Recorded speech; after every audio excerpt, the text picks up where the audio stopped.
তোমার আকাশ তোমার বাতাস। এই শ্রাবণের বুকের ভেতর আগুন আছে, যে আগুন একদিন গ্রাস করে নিয়েছিল কবির শরীর। হ্যাঁ, 25শে বৈশাখে যেমন, তেমনি 22শে শ্রাবণ উপলক্ষে আমরা এই অনুষ্ঠানে এনেছি রবীন্দ্রনাথ ঠাকুরকে ফিরে দেখার নানা দৃষ্টিকোণ। আসলে ঠিকঠাক বললে আমরা যেন কবির এই প্রয়াণ দিবস উপলক্ষে নতুন করে আরও একবার একটি প্রশ্নের সামনে এসে দাঁড়িয়েছি।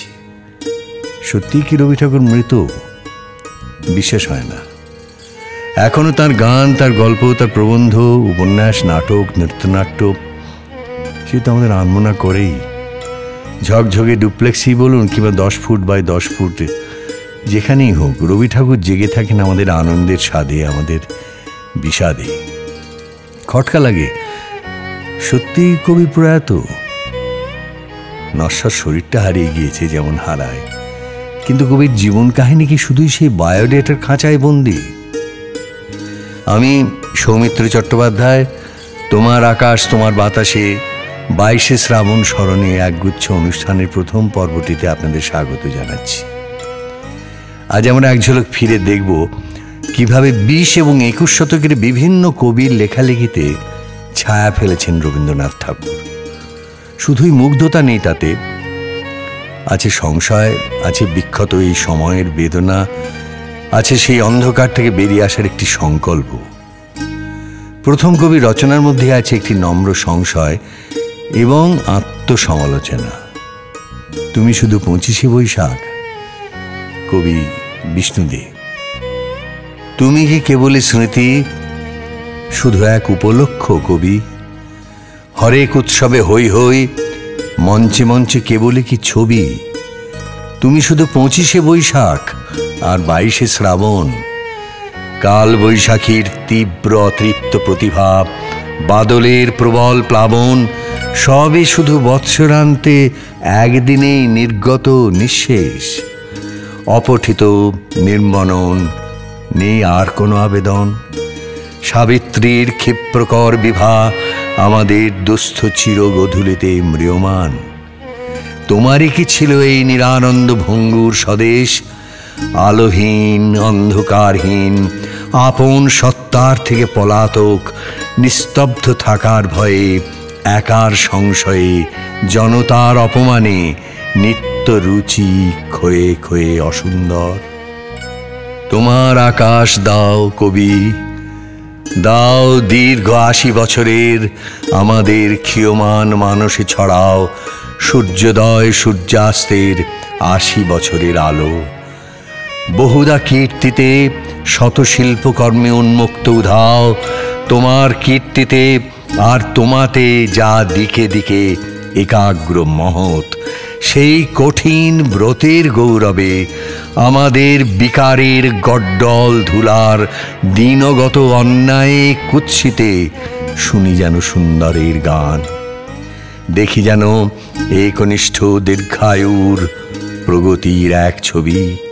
সুন্দরের গান যেন শুনি, গাই 10টায় 5টার উদ্ভ্রান্ত ট্রাফিকে, বস্তিতে বাসায় আর বাংলার নয়া কলোনিতে, জীবিকার জীবনের ভাঙা ধসা ভিতে, বোম্বাই সিনেমা আর মার্কিনী মাইকে অসুস্থ বৈভবে, মরা খেতে কারখানায় পড়ি যেন জীবনের সংগ্রাম শান্তির স্পষ্ট উপন্যাস।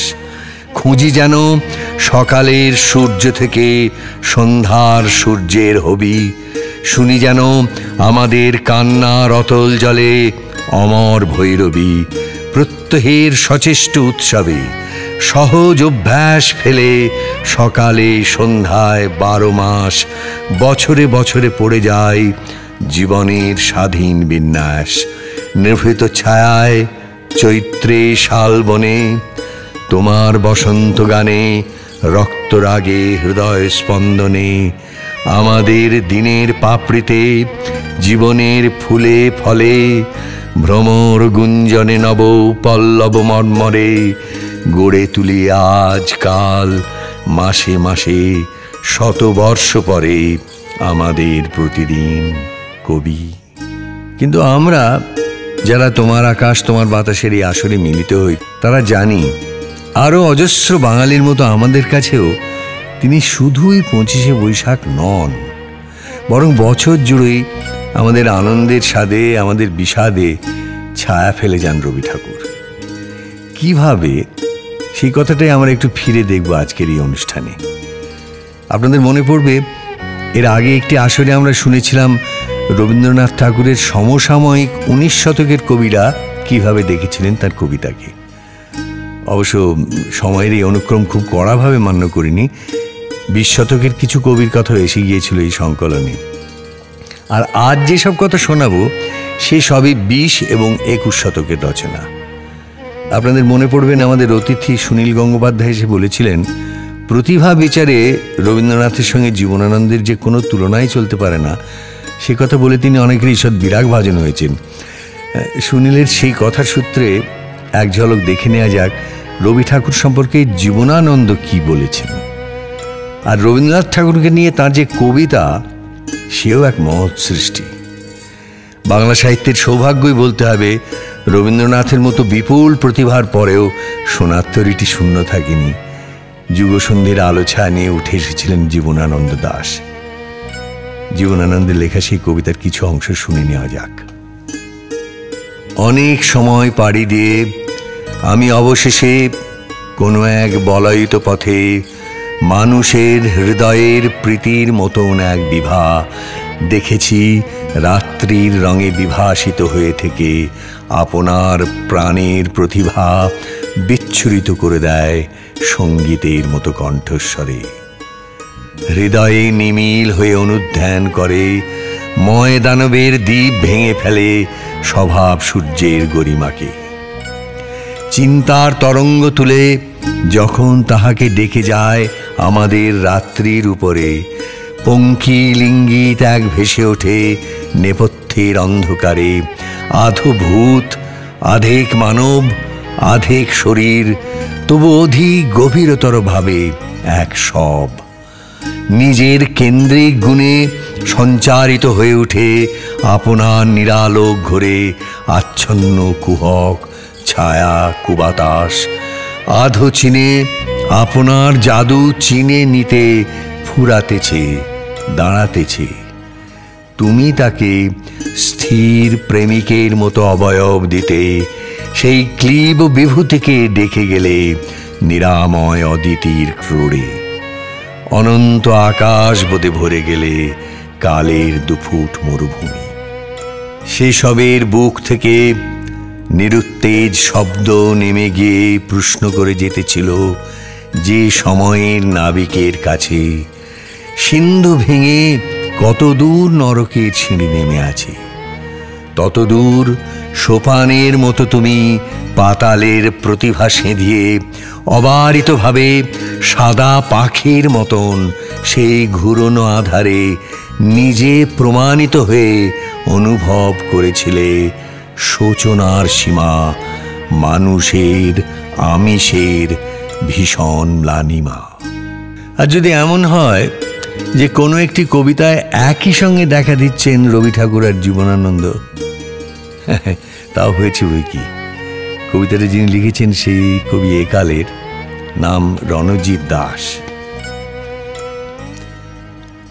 বিপন্ন বিস্ময় থেকে ফিরে আসি বিশুদ্ধ বিস্ময়ে, লাশ কাটা ঘর থেকে ফিরে আসি ডাকঘরে হাসি খুশি অমলের কাছে। পায়ে হেঁটে ধুলো মেখে উঠোনে দাঁড়িয়ে বলি, পা ধোয়ার জল দাও মা। কুসুম কুমারী দেবী রান্নাঘর থেকে ছুটে বেরিয়ে আসেন, আমাকে আসন দিয়ে মুড়ি ও বাতাসে খেতে দিয়ে বলেন, জীবনানন্দ কোথায় গিয়েছে তুমি জানো?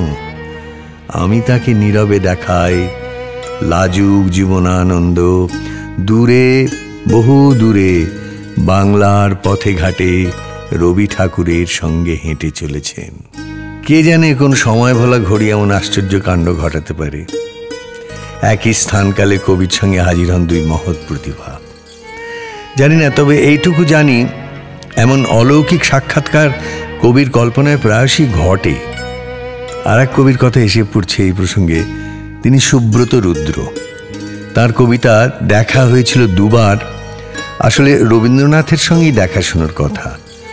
বাস্তবে আমরা যাকে দেখাশোনা বলি, রবি ঠাকুরের সঙ্গে কবির ঠিক সেই ধরনের সাক্ষাৎ ঘটেছিল কিনা সেই প্রশ্ন তো এখানে অর্থহীন। কারণ দেখাশোনা যে ঠিক কীভাবে হয় তার বিচিত্র রকম ফের শুধু কবিরাই জানেন।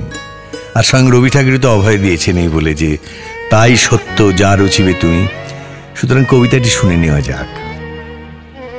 রবীন্দ্রনাথের সঙ্গে আমার দেখা হয়েছিল দুবার। আমার স্ত্রীর মৃত্যুর অল্পদিন আগে ক্যান্সার হাসপাতালের সামনে কিছুটা ক্লান্তভাবে বসেছিলেন। একটা ফুলের গাছ তার শাখা প্রশাখা মেলে দিয়েছিল তার মাথার ওপর। শাখাগুলিতে গুচ্ছ গুচ্ছ লাল ফুলের স্তবক, আর সেই লাল ফুলের দিকে চেয়ে বসেছিলেন তিনি।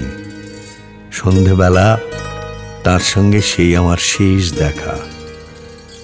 আর একবার খুব ছেলেবেলায় অসুখের সময় বিছানার পাশে বসে তার নতুন কত সব লেখা আমাকে যেন শুনিয়েছিলেন।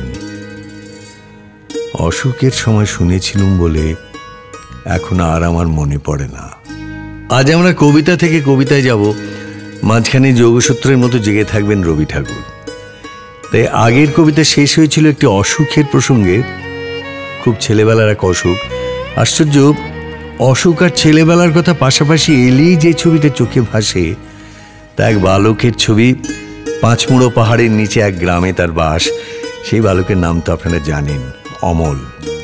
সেই রুগ্ন কিশোরটিকে নিয়েই প্রণবেন্দু দাশগুপ্তের কবিতা রবীন্দ্রনাথের অমল। অমল, তুমি ঘুমের শেষে রাজার চিঠি পেয়েছিলে, এই কথাটা জানি। তবুও ভালোবেসে সুধার কাছে যে ফুল তুমি চেয়েছিলে সে ফুল এলো পরে, সেই কথাটা জানি। শরীর তোমার রুগ্ন ছিল, মনের ডানা মেলে পাঁচমুড়ো বা অন্য কোনো গ্রামের আশেপাশে কিসের দেখা পেলে? অমল, তোমার ক্ষয় হয়নি, রাজার বড়া ভয় কপাল ছুঁয়ে ঝরেছিল। অমল, তোমার জয়। অমল, তুমি তুচ্ছ করে সবার হানাহানি অনেক দূরে চলে গেলে, সেই কথাটা জানি। বস্তুত রবি ঠাকুরের সঙ্গে বিচিত্র এক সম্পর্কে জড়িয়ে আছেন বাঙালি কবিরা। সেই সম্পর্ক দেওয়া নেওয়া ফিরিয়ে দেওয়া তো বটেই, কিন্তু তাঁদের লেখার আয়নায় রবীন্দ্রনাথের যে ছবি ফুটে উঠেছে সেও বড় আশ্চর্য। বেশ কিছু স্মরণীয় কবিতায় ধরা আছে রবি ঠাকুরের সঙ্গে তাঁদের সেই অদ্ভুত সম্পর্কের কথা। যে রবি ঠাকুরকে নিয়ে দিনরাত ব্যবসা চলে, যে রবি ঠাকুর নিছকই আনুষ্ঠানিক, সেই রবি ঠাকুর এদের আপনার জন্য নন মোটেই। তাকে এরা বিদ্রুপ করেন। বস্তুত সেই বিদ্রুপের তীর তথাকথিত রবীন্দ্র ব্যবসায়ীদেরই বিদ্ধ করে শেষ বেশ। যেমন উৎপল কুমার বসুর পুরী সিরিজের উৎসর্গ কবিতা। হস্তচালিত প্রাণ তাঁত, সেই আধো জাগ্রত মেশিন লোম আমাদের হুররে। বসন্তে এনেছি আমি হাবা যুবকের হাসি। ছিল ভালোবাসা, ছিল অনিশ্চিত রেল ডাক, ছিল মেঘের তর্জন, ছিল 18-19 মাইল টিকিট। অথচ বেড়ালাম অনেক, অনেক অভিজ্ঞতা হলো। হস্তচালিত প্রাণ তাঁত, সেই আধো জাগ্রত মেশিন লোম আমাদের হুররে। ছিল উচাটন উঠ, ছিল তানক প্রধান রেডিও আমার। শুনেছিলাম চিতচোর মনোচোর জলে যেতে সই পারব নালো, তখনই তোমার চিঠি এলো। পেলাম অনিশ্চিত ডাক, পেলাম উপহার সেবার জন্মদিনে রিবনে বাঁধা রবীন্দ্রনাথ। পড়িনি এখনো, সময় কোথায় বাবা। যতদিন কালুবাবু জীবিত আছেন চিন্তা নেই, বুঝে নেব রক্তকরবী। কখনো না কখনো নিচু গলায় ওঁকি বলতে শুনবো ধন্যবাদ আজ। হস্তচালিত প্রাণ তাঁত, সেই আধো জাগ্রত মেশিন লোম আমাদের হুররে। আজ গন্ধক মেশানো জলে স্নান করে জেল ঘুঘুদের আত্মা। আর কি চাইতে পারো কলকাতায় তাঁতকল ছাড়া? তুমি চেয়েছো কবিতা। কিংবা আর এক কবি ভাস্কর চক্রবর্তীর লেখায় ফিরে ফিরে আসে রবীন্দ্রনাথ ঠাকুরের সেই সর্বজনীন মূর্তির প্রতি জমানো অভিমান। এক অর্থে এও এক অলৌকিক সাক্ষাৎকার। কারণ কবিতা শুরু হচ্ছে যেখানে, সেখানে কবি দেখছেন বসে আছেন স্বয়ং রবীন্দ্রনাথ ঠাকুর। অথচ না না না, আগে থেকে আর বলবো না, বরং কবিতাটি শুনুন। কবিতাটার নাম রবীন্দ্রনাথের সঙ্গে। দেখতে পেলাম রবীন্দ্রনাথ ঠাকুর একা বসে আছেন আর চিঠি লিখছেন, আর সারা মুখে ছড়িয়ে আছে চিরকালের মিষ্টি মধুর এক হাসি। আর শিলংয়ের মেঘ তার মাথার চারপাশ দিয়ে ঘুরছে ফিরছে। আমি শিলং যাইনি কোনোদিন, আমি কোনোদিন চিঠি পাইনি রবীন্দ্রনাথের। শুধু দু একদিন অস্তায়মান সূর্যের লাল আলো যখন ভেঙে ছড়িয়ে পড়ে চতুর্দিকে, আমি দেখতে পাই তিনি বসে আছেন আর লিখে চলেছেন। আর চেঁচিয়ে দুহাত নেড়ে আমি কত কথাই জানাতে চাইছি তাকে, দেখি তিনি শুনতে পাচ্ছেন না কোনো কিছুই। বুঝতে পারা যাচ্ছে কি কোথায় এসে দাঁড়িয়েছে হৃৎপিণ্ডে ছড়িয়ে যাওয়া অসুখ।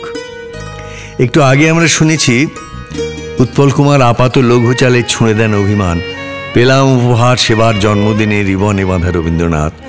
পড়িনি এখনো, সময় কোথায় বাবা। আর ভাস্করের অনুযোগ আরো সরাসরি, চেঁচিয়ে দুহাত নেড়ে আমি কত কথাই জানাতে চাইছি তাকে, দেখি তিনি শুনতে পাচ্ছেন না কোনো কিছুই। না, বুঝতে ভুল করবেন না, রবীন্দ্রনাথের প্রতি কোন রকম অশ্রদ্ধা প্রদর্শন এই কবিতার লক্ষ্য নয় মোটেই। আসলে 20 শতকের 70-এর দশকে ভাস্কর যখন কবিতায় নিজের কথাটা বলবার চেষ্টা করছিলেন, তখন তাকে নানা রকম প্রথা প্রচল, সমাজের শিকড় গেড়ে বসে থাকা সংস্কারের সঙ্গে লড়াই করতে হয়েছিল। এক কথায় যাকে আমরা প্রতিষ্ঠান বলি, তার বিরুদ্ধে গিয়ে নিজের কথাটা বলার চেষ্টা করেছিলেন শুধু ভাস্কর নন, তার মতো আরও অনেক কবি। আমরা জানি রবীন্দ্রনাথ ঠাকুরকে নিয়ে গদগদ স্তব স্তুতিতে যিনি দুঃখ পেতেন সবচেয়ে বেশি, তারও নাম নিশ্চিতই রবীন্দ্রনাথ ঠাকুর। সত্য যে কঠিন, কঠিনেরে ভালোবাসিলাম, সে কখনো করে না বঞ্চনা। মৃত্যুর আগে একটি স্মরণীয় কবিতায় এই কথা তো তাঁরই লেখা। তাই আশ্চর্য নয় যে তাঁর লেখা একসময় অন্য এক জীবন সত্যের সন্ধানীদের হাতে অস্ত্র হয়ে উঠবে। কবির নাম নির্মলেন্দু গুণ, কবিতার নাম রবীন্দ্রনাথের বাঁশি। যারা গান গাইতো বাঁশিতে আঙুল রেখে, যারা কবিতা লিখত মধ্যরাতে, সেই সব চাষি, সেই সব কারখানার শ্রমিক, যারা ইস্পাতের আসল নির্মাতা, যারা তৈরি করত স্নো বিস্কিট, আমার জন্য শার্ট, নীলিমার জন্য শাড়ি, তারা এখন অন্য মানুষ। তাদের বাড়ি এখন প্রতিরোধের দুর্গ। যারা গান গাইতো বাঁশিতে আঙুল রেখে, যারা ছাত্র ছিল পাঠশালার, বিশ্বের সভ্যতার কিংবা প্রকৃতির সেই সব ছাত্র, শিক্ষক, শ্রমিক একত্রে মিলিত হয়ে ওরা এখন অন্যরকম। ওরা এখন গান গায় না, ওরা এখন অন্য মানুষ। কাঠের লাঙল যারা চেপে রাখত মাটির ঔরসে, সেই সব শিল্পী, সেই সব শ্রমিক যারা গান গাইতো বাঁশিতে আঙুল রেখে, যারা স্বপ্ন দেখত রাতে ধলেশ্বরী নদী তীরে এই পিসিদের গ্রাম থেকে, ওরা এখন শহরে আসছে। কাঠের লাঙল ফেলে লোহার অস্ত্র নিয়েছে হাতে, কপালে বেঁধেছে লাল শালুর আকাশ। শহর জয়ের উল্লাসে ওরা রবীন্দ্রনাথকে বলছে স্বাধীনতা, রবীন্দ্রনাথের গানকে বলছে স্টেন গান। যারা গান গাইতো বাঁশিতে আঙুল রেখে, যারা কবিতা লিখত সেই সব চাষি, আজ যুদ্ধের অভিজ্ঞ কৃষক। তোমার জন্যে বন্দুকের নল, আজ আমারও হাতের বাঁশি। সে এক বিচিত্র সময় যখন বন্দুকের নলও দেখা দেয় বাঁশি হয়ে। প্রতিবেশী রাষ্ট্র বাংলাদেশের কবি নির্মলেন্দু তাঁর লেখায় সেই কালবেলার কথাই এনেছেন। তখন স্বাধীনতার জন্য লড়াইতে রবি ঠাকুর হয়ে উঠেছিলেন হাতিয়ার। তার গান, তার কবিতার ঠোঁটে নিয়ে কত যুবক যুবতী যে নির্ভয়ে ঘর ছেড়েছে আর ফেরেনি, তার কোনো হিসেব নেই। বেঁচে থাকলে এই দৃশ্য দেখে নিশ্চিত খুশি হতেন তিনি, কি জানি হয়তো অনেক ব্যথাও পেতেন। আজ তোমার আকাশ তোমার বাতাসের আসরে সেই অজস্র নাম না জানা বাঙালির উদ্দেশ্যে আমরা আর কি বা দিতে পারি। নির্মলেন্দু গুণের ওই কবিতাটির মধ্যে একটা প্রবল আশাবাদের সুর কিন্তু সবসময় বেশ বুঝতে পারা যায়। দুঃখের তিমিরে জলে যদি তব মঙ্গল আলোক, তবে তাই হোক, এই কথা রবীন্দ্রনাথই আমাদের শিখিয়েছেন। তাই দুঃখ রাতের কালোর ভেতরে যে কোথাও গভীর একটা আলোর ইশারা আছে, তাও রবি ঠাকুরের কাছ থেকে শিখে নিই আমরা। সেই শিক্ষা খুব জরুরি। আর বিনিময়ে আমরা যে কথাটা বলতে পারি খুব নম্র স্বরে, তা কবিতায় লিখে গিয়েছেন শরৎ কুমার মুখোপাধ্যায়। কবিতার নাম নিমিত্ত। মালাটা তুমিই পরো। আসলে তোমারই জন্যে এই উৎসবের উদ্যোগ হয়েছে। আমি শুধু শব্দ আর প্রতীক সাজিয়ে প্রদীপ জ্বেলেছি মাত্র। মালাটা তুমিই পরো, যেহেতু তোমার পাশে থেকে পেয়েছি দুঃখের পাঠ। ফুলেল তেলের গন্ধে বিষণ্ণ হয়েছে অভ্যন্তর। বাকি সব শব্দ আর বাক্যবন্ধ অযত্নে সাজানো। মালাটা তোমার প্রাপ্য, তুমি পরো, আমি চেয়ে দেখি। অথচ নিত্যদিনের পৃথিবীটা এমনই যে মাঝে মাঝে মনে হয় যেসব কথা বলে গিয়েছিলেন রবীন্দ্রনাথ ঠাকুর, সেসব যেন অন্য কোনো স্থানকালের কথা। মনে হয় পৃথিবীটা এত নির্মম, এত দুঃখের যে সেই পৃথিবীতে থাকতেই পারে না আনন্দ, সত্য কিংবা পূর্ণতার সেই সব ছবি যে আমরা বারবার পাই রবি ঠাকুরের বিভিন্ন লেখালেখিতে। এবার আমরা এমন দুজন কবির কবিতা শুনব যারা একদিকে রবীন্দ্রনাথ, অন্যদিকে আত্মপৃথিবীর টান পোড়ানে অস্থির। প্রথম কবি সুকান্ত ভট্টাচার্য। কবিতাটি সুপরিচিত রবীন্দ্রনাথের প্রতি। এখনো আমার মনে তোমার উজ্জ্বল উপস্থিতি, প্রত্যেক নিভৃত ক্ষণে মত্ততা ছড়ায় যথারীতি। এখনো তোমার গানে সহসা উদ্বেল হয়ে উঠি, নির্ভয়ে উপেক্ষা করি জঠরের নিঃশব্দ ভ্রুকুটি। এখনো প্রাণের স্তরে স্তরে তোমার দানের মাটি সোনার ফসল তুলে ধরে। এখনো স্বগত ভাবাবেগে মনের গভীর অন্ধকারে তোমার সৃষ্টিরা থাকে জেগে। তবুও ক্ষুধিত দিন ক্রমশ সাম্রাজ্য গড়ে তোলে, গোপনে লাঞ্ছিত হই হানাদারি মৃত্যুর কবলে। যদিও রক্তাক্ত দিন, তবু দৃপ্ত তোমার সৃষ্টিকে এখনো প্রতিষ্ঠা করি আমার মনের দিকে দিকে। তবুও নিশ্চিত উপবাস আমার মনের প্রান্তে নিয়ত ছড়ায় দীর্ঘশ্বাস। আমি এক দুর্ভিক্ষের কবি, প্রত্যহ দুঃস্বপ্ন দেখি মৃত্যুর সুস্পষ্ট প্রতিচ্ছবি। আমার বসন্ত কাটে খাদ্যের সারিতে প্রতীক্ষায়। আমার বিনিদ্র রাত্রে সতর্ক সাইরেন ডেকে যায়। আমার রোমাঞ্চ লাগে অযথা নিষ্ঠুর রক্তপাতে। আমার বিস্ময় জাগে নিষ্ঠুর শৃঙ্খল দুই হাতে। তাই আজ আমারও বিশ্বাস শান্তির ললিত বাণী শোনাইবে ব্যর্থ পরিহাস। তাই আজ চেয়ে দেখি প্রতিজ্ঞা প্রস্তুত ঘরে ঘরে, দানবের সাথে আজ সংগ্রামের তরে। খেয়াল করলে দেখবেন সুকান্তর এই কবিতার মধ্যে সময় কিভাবে তার ছায়া ফেলে গিয়েছে। আমার বসন্ত কাটে খাদ্যের সারিতে প্রতীক্ষায়, আমার বিনিদ্র রাতে সতর্ক সাইরেন ডেকে যায়, লিখছেন কবি। যুগ বদলেছে, বদলেছে কবির বাঁচার ধরন এবং সেই সঙ্গে দেখার চোখ। সেই অদ্ভুত আঁধারে আর এক কবি বীরেন্দ্র চট্টোপাধ্যায় লিখছেন, উৎসবের দিনে আমি রবীন্দ্রনাথের কবিতা পড়ি না। হ্যাঁ, এটাই তার কবিতার শিরোনাম। রথের মেলা দেখতে আমার বেশ লাগে। ভেতরে হাত পা গুটানো জগন্নাথ, সুভদ্রা, বলরাম, বাইরে হাজার মানুষ রথ টানছে রথ টানছে। এই রথের মেলা নিয়ে রবীন্দ্রনাথ একদিন কবিতা লিখেছিলেন, বসেছে আজ রথের তলায় স্নান যাত্রার মেলা। সেদিন ভোর থেকে অঝোর ধারায় নেমেছিল বৃষ্টি, আর এই বৃষ্টির মধ্যেই 1 পয়সায় তালপাতার বাঁশি কিনেছিল ছোট্ট এক মেয়ে, যার হাসিতে সমস্ত রথের মেলাটাই রোদ্দুর হয়ে উঠেছিল। তারপর বৃষ্টি মাথায় এবার এলো একটি ছোট ছেলে, কিন্তু একটিও পয়সা ছিল না তার যা দিয়ে সে কিছু কিনতে পারে। তার চোখের সামনে হাজার মানুষের উৎসব, তারই শুধু মলিন মুখে তাকিয়ে থাকা বর্ষার আকাশ যখন ক্রমেই অন্ধকার হয়ে আসছে, অন্ধকার।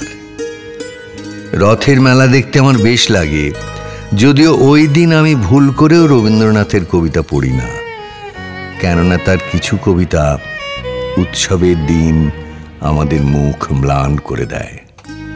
এবার আমরা এক ফাঁকে একটু খেয়াল করে নেব রবীন্দ্রনাথকে নিয়ে লেখা দুটি অন্য ধাঁচের কবিতা।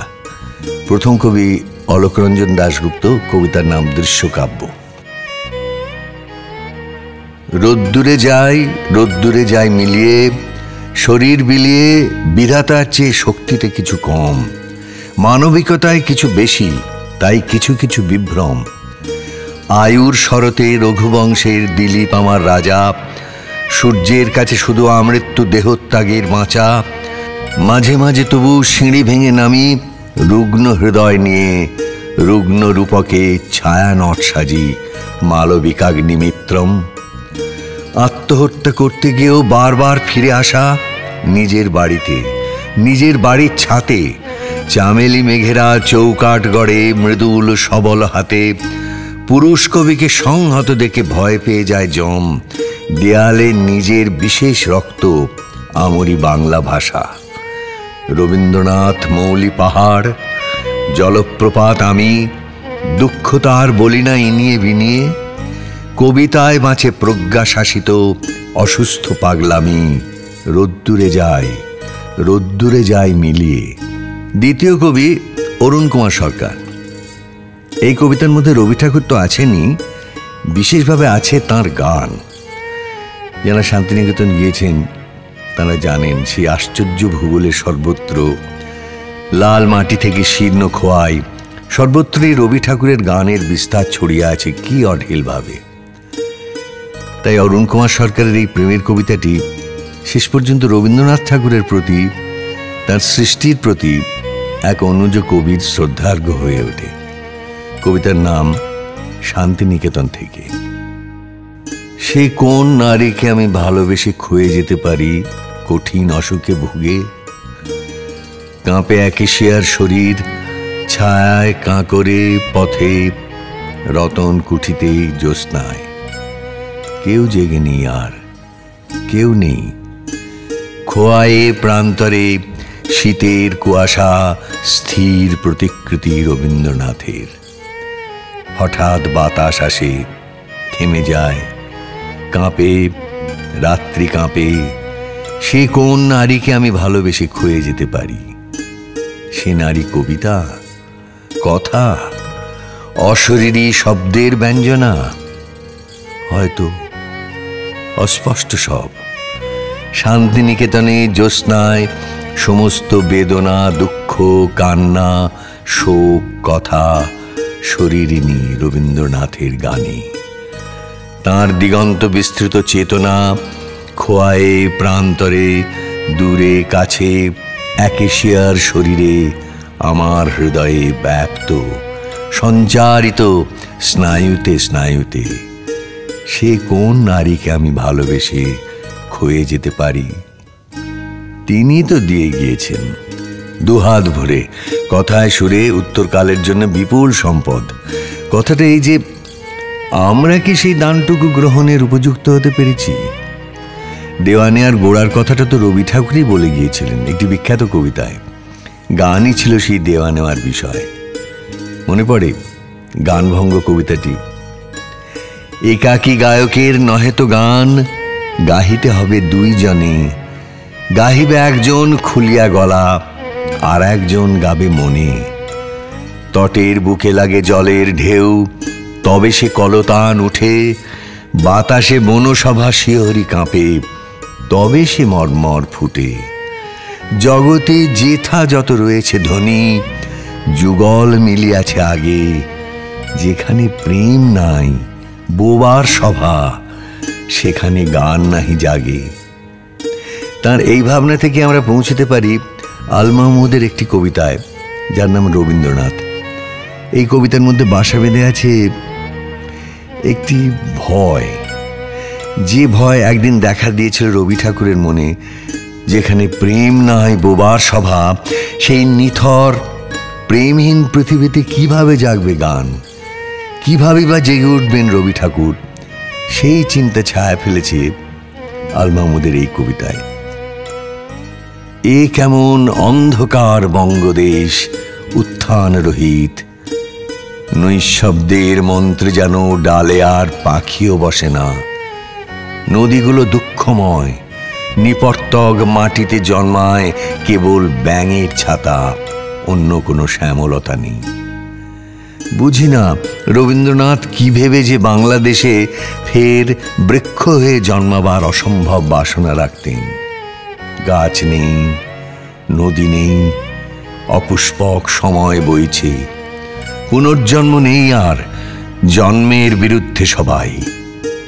শুনুন রবীন্দ্রনাথ, আপনার সমস্ত কবিতা আমি যদি পুঁতে রেখে দিন রাত পানি ঢালতে থাকি, নিশ্চিত বিশ্বাসেই একটিও উদ্ভিদ হবে না আপনার বাংলাদেশ এরকম নিষ্ফলা ঠাকুর। অবিশ্বস্ত হাওয়া আছে, নেই কোনো শব্দের দোতনা, দু একটা পাখি শুধু অসতের ডালে বসে আজও সঙ্গীতের ধ্বনি নিয়ে ভয়ে ভয়ে বাক্যালাপ করে। বৃষ্টিহীন বৈশাখের নিঃশব্দ 25 তারিখে। অথচ আমরা জানি জীবনের সব গভীর নিষ্ফলা প্রহরেও কোথা থেকে কে জানে ভেসে আসে তার দু একটা গান, দু একটা কথার গায়ে সুরের পরশ। জানি কোথা থেকে কে জানে বললে ঠিকঠাক ব্যাখ্যা দেওয়া হয় না, কিন্তু বিশ্বাস করুন অন্তত এই ক্ষেত্রে বোধহয় কোনো ব্যাখ্যা চলেও না। পথে চলে যেতে যেতে রবি ঠাকুরের গান যে কোথায় কোনখানে ঠিক ভেসে আসবে তার হদিশ কেই বা কবে পেয়েছে। তবে ভরসা এই যে তিনি আছেন বুকের কাছেই কোথাও। সহসা একদা আপন হইতে ভরি দিবে তুমি তোমার অমৃতে, সেই ভরসায় রাখি পদতলে শূন্য জীবন প্রাণ। এ কথা কি এমনি বলেছিলেন রবি ঠাকুর? শক্তি চট্টোপাধ্যায় থাকলে বলতেন মোটেই না। বৃষ্টি পড়ে টাপুর টুপুর, হৃদয় ভরে বান, আকাশ বাতাস ছেয়ে রয়েছে রবি ঠাকুরের গান। রবি ঠাকুরের গান ওরে ভাই, রবি ঠাকুরের ছবি। ঘরে এবং ঘরের বাইরে যখন একলা হবি, কাজি ফুল কুড়োতে কুড়োতে জড়িয়ে গেলি মালায়, হাত ঝুমঝুম পা ঝুমঝুম এক ঠাকুরের জ্বালায়।